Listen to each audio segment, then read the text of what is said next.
Hello friends, electoral బాండ్స్కు సంబంధించి supreme court తీర్పు వచ్చిన తర్వాత బయటపడుతున్న వివరాల మీద వీడియోలు చేస్తూ మొట్టమొదటి వీడియోలోనే ఒక మాట అన్నాం మనం, తవ్విన కొద్దీ అక్రమాలు అని.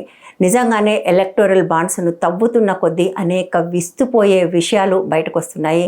విషాదం ఏంటంటే చేతి నిండా రిసోర్సెస్ ఉన్న మెయిన్ స్ట్రీమ్ మీడియా గోధీ మీడియాగా మారి చేయాల్సిన పరిశోధన చెయ్యకపోగా ఎలక్టోరల్ బాండ్స్ నుంచి ప్రజల దృష్టి మరల్చడానికి అనేక సర్కస్ ఫిట్లు కూడా చేస్తుంది. ఈ నేపథ్యంలో కొన్ని ఇండిపెండెంట్ మీడియా సంస్థలు పూనుకొని ఈ ఎలక్టోరల్ బాండ్స్ను తవ్వే పని చేస్తున్నారు. పాతర పెట్టిన అనేక వాస్తవాలను బయటకు తీసుకొస్తున్నారు. అట్లా బయటకు తీసుకొచ్చిన మరొక వాస్తవం ఇప్పటి వరకు ఎలక్టోరల్ బాండ్స్లో బయటపడిన అతిపెద్ద కుంభకోణం కూడా అని చెప్పొచ్చు. దాని గురించి ఈరోజు మనం మాట్లాడుకోబోతున్నాం. ఈ కుంభకోణం స్పెషల్ ఏంటంటే ఇది దేశాన్ని దాటి ఖండాన్ని దాటి ఇతర దేశాల ప్రభుత్వాలను కూడా ఇన్వాల్వ్ చేసింది. కానీ మెయిన్ స్ట్రీమ్ మీడియాలో దీని గురించి ఒక్క మాట కూడా లేదు. భారతీయ ఎయిర్టెల్ కేంద్రంగా జరిగిన ఈ స్కామ్ గురించి అర్థం కావాలంటే అనేక డాట్స్ కనెక్ట్ చేయడం మాత్రమే కాదు, కొంచెం చరిత్ర కూడా తెలియాలి. చాలా పాత చరిత్ర కాదు, 2012లో జరిగిన కొన్ని సంఘటనలు మనం తెలుసుకోవాలి. చాలామంది గుర్తుండే ఉంటుంది, 2012లో సుప్రీంకోర్టు ఒక ల్యాండ్ మార్క్ జడ్జిమెంట్ ఇచ్చింది. ఈ జడ్జిమెంట్ వల్లనే ఆ తర్వాత ప్రభుత్వం ఎన్నికల్లో ఓడిపోయింది. ఆ జడ్జిమెంట్ బహుశా చాలామందికి తెలిసే ఉంటుంది. 2G స్పెక్ట్రమ్ని అడ్మినిస్ట్రేటివ్ ఆర్డర్ తోటి కంపెనీలకు కేటాయించడం సరైంది కాదు, దాన్ని వేలం వేసి మాత్రమే ఇవ్వాలి అని సుప్రీంకోర్టు తీర్పు చెప్తూ 122 టెలికాం కంపెనీలకు ఇచ్చిన కాంట్రాక్టులను కొట్టివేసింది. అయితే ఆ కథ అక్కడితో ముగియలేదు, అది కూడా మనందరికీ తెలిసిందే. ఈ తీర్పు ఆధారంగా భారతదేశంలో జరుగుతున్న అవినీతి మీద ఒక పెద్ద ఉద్యమం వచ్చింది. అన్నా హజారే, కేజ్రీవాల్ లాంటి వాళ్ళు ముందుండి ఈ ఉద్యమాన్ని నడిపితే వెనకుండి దీనికి సపోర్ట్గా పనిచేసింది భారతీయ జనతా పార్టీ. భారతదేశంలో ఈ ఉద్యమానికి పెద్ద ఎత్తున సపోర్ట్ వచ్చింది. దీనివల్లనే ఆ తర్వాత 2014లో జరిగిన ఎన్నికల్లో కాంగ్రెస్ ఓడిపోయింది కూడా. సో కాంగ్రెస్ ఓడిపోవడానికి మూలమైనది సుప్రీంకోర్టు తీర్పు. 2G స్పెక్ట్రమ్ని అడ్మినిస్ట్రేటివ్ ఆర్డర్ ద్వారా అలాట్ చేయకూడదు, వేలం వేయాలి, అట్లా చేసిన కేటాయింపులు చెల్లవని ఇచ్చిన తీర్పు వల్ల. దీనికి సంబంధించి 2 విషయాలు ఉన్నాయి. ఒకటి, స్పెక్ట్రమ్ని ఎట్లా అలాట్ చేయాలనే దానికి సంబంధించి సుప్రీంకోర్టు ఇచ్చిన తీర్పు. అయితే మొత్తంలో అవినీతి జరిగింది అయినప్పుడు కాగ్ ఒక రిపోర్ట్ ఇచ్చింది. దాని ఆధారంగా వేసిన క్రిమినల్ కేసులో అప్పటి టెలికాం మంత్రి రాజా జైలుకి కూడా వెళ్ళాడు. ఆయన రాజకీయ జీవితం అంతటితో అంతం కూడా అయింది. బట్ ఆ తర్వాతి కాలంలో ఈ క్రిమినల్ ప్రొసీడింగ్స్లో బయటపడిన విషయం ఏంటంటే అసలు అవినీతి అనేది ఏమీ జరగలేదు. ఈ అవినీతి లెక్కలు కేవలం అప్పటి కాగ్ డైరెక్టర్గా ఉన్న వినోద్ రాయ్ అనే ఆయన బుర్రలో మాత్రమే జరిగిందని.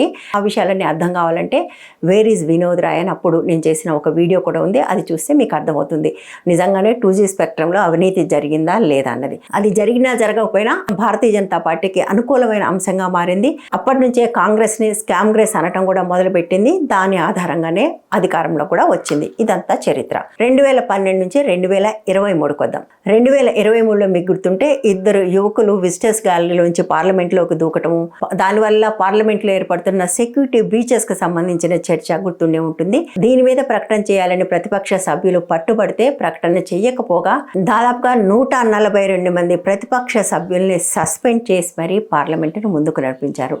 అట్లా నడిపించినప్పుడు కొన్ని డజన్ల కొద్దీ కీలకమైన బిల్స్ని ఏ చర్చ లేకుండా నిమిషాల్లోనే ఆమోద ముద్ర కూడా వేశారు. అట్లా వేసిన వాటిలో ఒక బిల్లు టెలికమ్యూనికేషన్స్ బిల్స్ 2023. ఈ టెలికమ్యూనికేషన్స్ 2023 బిల్లు ప్రత్యేకత ఏంటంటే 2012లో సుప్రీంకోర్టు ఏదైతే తీర్పు ఇచ్చిందో దానికి విరుద్ధంగా అడ్మినిస్ట్రేటివ్ ఆర్డర్తో, అంటే కేవలం నామినేషన్లతో స్పెక్ట్రమ్ని కేటాయించవచ్చు అనేది 2023 టెలికమ్యూనికేషన్ బిల్లులో ప్రధానమైన అంశం. అంటే ఏ పని చేయటం వల్ల గత ప్రభుత్వంలో అవినీతి ఉంది అని పెద్ద ఉద్యమం లేవదీసిందో అదే అవినీతిని చట్టబద్ధం చేసిందనమాట ఈ ప్రభుత్వం. ఇది జరిగింది డిసెంబర్ 20, 2023. అయితే ఈ బిల్లు తీసుకురావడానికి ముందు అన్ని బిల్లులకు చేసినట్టుగానే కేంద్ర ప్రభుత్వం ఒక పబ్లిక్ కన్సల్టేషన్ కూడా చేసింది. స్పెక్ట్రమ్ కేటాయింపు ఎట్లా జరగాలి, వేలం ద్వారా జరగాలా, నామినేషన్ ద్వారా జరగాలా అనే ఒక పబ్లిక్ కన్సల్టేషన్ కూడా చేసింది. ఆ సందర్భంగా రిలయన్స్ జియో, వోడాఫోన్ వీటిని వేలం ద్వారానే కేటాయించాలని చెప్తే భారతీయ ఎయిర్టెల్, అమెజాన్ మరికొన్ని కంపెనీలు వీటిని అడ్మినిస్ట్రేటివ్ ఆర్డర్ ద్వారా కేటాయించాలని కోరాయి. రిలయన్స్ జియో వాళ్ళు ప్రత్యేకంగా 2012లో తీర్పు ఇచ్చిన జడ్జీల్లో ఒకరి నుంచి లీగల్ ఒపీనియన్ కూడా తీసుకుని ఇచ్చారు. ఆ లీగల్ ఒపీనియన్ ప్రకారం వేలం ద్వారా జరగటమే కరెక్ట్, ఇంకో రకంగా చేస్తే అది పారదర్శకత లోపము, అది అవినీతికి దారి తీసే అవకాశం ఉంటుంది. సో తీర్పు అదే ఉంది, వాళ్ళు ఇచ్చిన లీగల్ ఒపీనియన్ కూడా అదే ఉంది. రెండు కూడా వేలం ద్వారానే చేయాలి అని చెప్తున్నాయి. వీటన్నిటిని పక్కన పెట్టి టెలికమ్యూనికేషన్ బిల్ 2023లో దీన్ని అడ్మినిస్ట్రేటివ్ ఆర్డర్ ద్వారా కేటాయించవచ్చు అనేది క్లాజ్ని పొందుపరిచారు. అయితే ఇట్లా కేటాయింపులు పొందటానికి కేటాయింపులు పొందే కంపెనీలకి కొన్ని అర్హతలు ఉండాలి. అవి ఏంటంటే global mobile personal communication by satellite, GMPCS licence అంటారు. ఆ లైసెన్స్ ఆ కంపెనీకి ఉండాలి. అంతేకాకుండా ఆ లైసెన్స్ని భారతదేశంలో వాడటానికి ప్రభుత్వ రంగ సంస్థ నుంచి ఆథరైజేషన్ కూడా ఉండాలి. సో ఈ రెండు అర్హతలు ఉన్న వాళ్ళకు మాత్రమే ఈ కేటాయింపులు పొందే అర్హత ఉంటుంది. సో ఇక్కడే ఉంది అసలు కథ.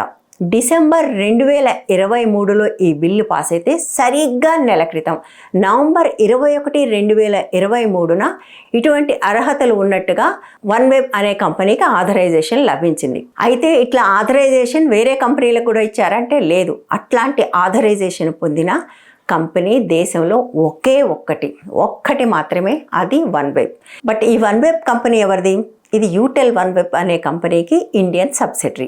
దీనిలో అతిపెద్ద షేర్ హోల్డర్ భారతీ ఎయిర్టెల్, దాని తర్వాత పెద్ద షేర్ హోల్డర్ బ్రిటన్ ప్రభుత్వం, మూడోది ఫ్రాన్స్లో ఉన్న ఒక శాటిలైట్ కంపెనీ, నాలుగోది జపాన్లో ఉన్న ఒక బ్యాంకు. బట్ ప్రధానమైన shareholders Bharti Airtel and Britain ప్రభుత్వం. దీనికి ఎలక్టోరల్ బాండ్స్కి ఉన్న సంబంధం ఏంటి? నవంబర్ 9, 2023న భారతీ ఎయిర్టెల్ 100 కోట్ల ఎలక్టోరల్ బాండ్స్ కొని భారతీయ జనతా పార్టీకి ఇచ్చింది. సరిగ్గా 4 రోజులు అంటే నవంబర్ 13న అవి బీజేపీ అకౌంట్లో కూడా వెళ్ళాయి. అదే నెలలో 12 రోజుల తర్వాత ఈ స్పెక్ట్రమ్ కేటాయింపులు పొందటానికి అవసరమైన ఆథరైజేషన్ వన్వెబ్ కంపెనీకి లభించింది. వన్వెబ్ కంపెనీలో భారతీ ఎయిర్టెల్ ప్రధానమైన షేర్ హోల్డర్. ఆ తర్వాత సరిగ్గా నెలకు డిసెంబర్ 20న వన్వెబ్కి ఏ అర్హతలు అయితే ఉన్నాయో ఆ అర్హతలు మాత్రమే ఉన్న కంపెనీలకి స్పెక్ట్రమ్ని కేటాయించడానికి అవసరమైన బిల్లు పార్లమెంటులో పాస్ అయింది. అక్కడతో కూడా కథ అయిపోలేదు. ఈ బిల్లు పాస్ అయిన 2 వారాల తర్వాత జనవరి 12న భారతీ ఎయిర్టెల్ మరొక 50 కోట్ల రూపాయలను ఎలక్టోరల్ బాండ్స్ కాకొని భారతీయ జనతా పార్టీకి ఇచ్చింది. ఆ పార్టీ దాని వెంటనే ఎన్కాష్ కూడా చేసుకుంది. ఈ కథ ఇక్కడతో కూడా అయిపోలేదు. మొట్టమొదటి వీడియోలో మనం ప్రుడెన్షియల్ ఫండ్ అనే ఒక ఫండ్ గురించి మాట్లాడుకున్నాం. అది ఎలక్టోరల్ ఫండ్స్ ట్రస్ట్.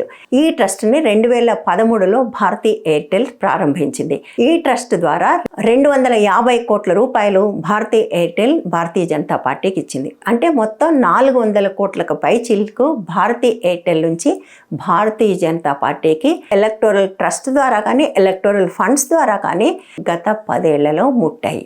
మరి భారతీ ఎయిర్టెల్ వేరే పార్టీలకి వెళ్ళేదా? ఇచ్చింది. కానీ సింహభాగం అంటే 95.7% ఫండ్స్ కేవలం ఒక్క పార్టీకి మాత్రమే ఇచ్చింది. అది కూడా అధికారంలో ఉన్న పార్టీకి. సుప్రీంకోర్టు ఎలక్టోరల్ బాండ్స్ను బయట పెట్టాలి అంటూ చెప్పిన మాట గుర్తుండే ఉంటుంది కదా. ఎలక్టోరల్ బాండ్స్ అనేవి అధికారంలో ఉన్న పార్టీకి అవినీతి మార్గంలో డబ్బులు సంపాదించడానికి ఉపయోగపడతాయని. సరిగ్గా ఇక్కడ కూడా అదే జరిగింది. దాదాపుగా 400 కోట్ల రూపాయలు ఈ కంపెనీ నుంచి భారతీయ జనతా పార్టీకి వచ్చాయి. 2012 సుప్రీంకోర్టుకు విరుద్ధంగా కేంద్ర ప్రభుత్వం ఒక బిల్లు తీసుకొచ్చింది. ఆ బిల్లు ప్రకారం స్పెక్ట్రమ్ పొందటానికి అర్హత ఉన్న ఏకైక కంపెనీ వన్వెబ్. అందులో గరిష్టమైన షేర్లు కలిగి ఉన్నది భారతీ ఎయిర్టెల్. ఇవి డాట్స్. ఈ డాట్స్ని ఎట్లా కనెక్ట్ చేయాలో కూడా నేను చెప్పాల్సిన అవసరం లేదు, అందరికి అర్థమయ్యే ఉంటుంది. అయినా సరే ఇందులో అవినీతి లేదు అని ఎవరన్నా అంటే గతంలో చెప్పినట్టుగానే వాళ్లకు 2 చేతులు ఎత్తి నమస్కారం చేయటం తప్ప మనం చేయగలిగింది ఏమీ లేదు.